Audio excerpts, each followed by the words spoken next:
Panibagong trauma.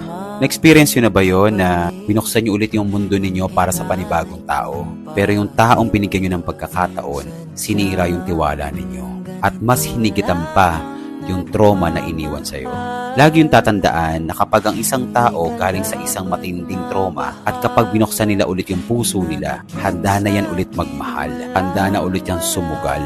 Na binuo na yan ng proseso. Na nasasayang dahil sa mga taong saksi sila sa pinagdaanan ng tao pero hinayaan nilang mangyari yung mga sitwasyon na kinakatakutan nilang mangyari. Para sa mga taong binibigyan ng pagkakataon, huwag nating sayangin yung ibinigay sa inyong tiwala na poprotektahan nyo sila, naaalagaan nyo yung puso nila, na hindi nyo sila sasaktan, na yung pinangako ninyo sa kanya, hindi lang dapat to ibinibigkas. Huwag tayo maging dulot ng panibagong sakit para sa mga taong gustong itrato ng tama.